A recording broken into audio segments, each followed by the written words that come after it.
اعوذ باللہ من الشیطان الرجیم بسم اللہ الرحمن الرحیم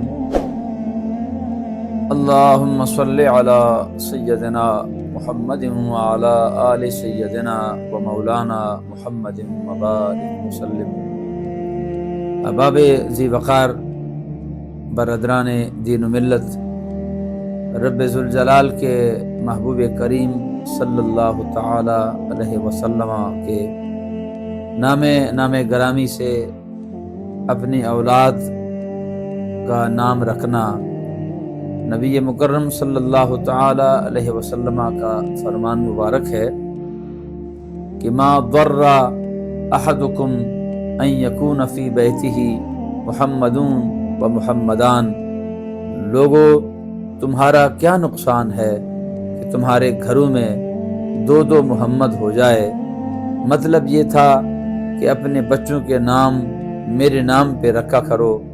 افسوس، صد افسوس کہ ہم نے تو اپنے بچوں کے نام بھی وہ رکھے ہوئے ہیں جو نام انگریزوں نے اپنے کتوں کے رکھے ہوئے ہیں۔ حضور نبی مکرم صلی اللہ تعالی علیہ وسلم نے فرمایا، حرج بھی کیا ہے کہ اگر تمہارے گھروں میں دو محمد ہو جائے۔ لوگوں، ایک صحابی نے اپنے لڑکے کا نام محمد رکھا، ظاہر ہے حضور صلی اللہ تعالی علیہ وسلم کے محبت میں ہی رکھا ہوگا۔ اس نے اتفاق کے وہ لڑکا جوان ہوا اور وہ نالائق نکلا، بڑا ہوا تو غریبوں کا دل دکانے لگا، کمزوروں کا مال چھیننے لگا۔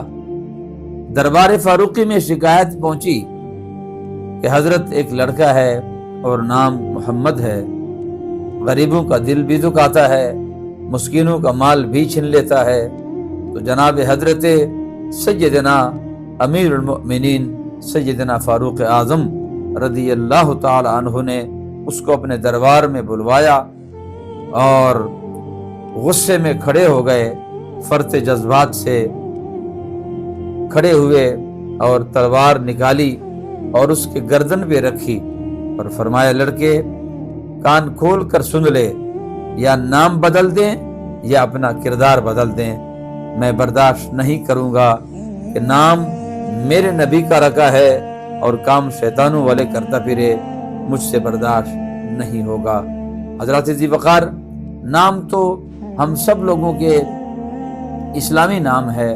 حضور علیہ الصلوۃ والسلام کا فرمان مبارک ہے کہ حسین ناموں سے اپنے بچوں کو پکارا کرو، کیونکہ نام کی تاثیر ہوتی ہے، نام کی برکت ہوتی ہے اور نام کے فیوز و برکات ہوتے ہیں۔ رب ذوالجلال ہم سب کو عمل کی توفیق عطا فرمائے۔ السلام علیکم ورحمۃ اللہ وبرکاتہ۔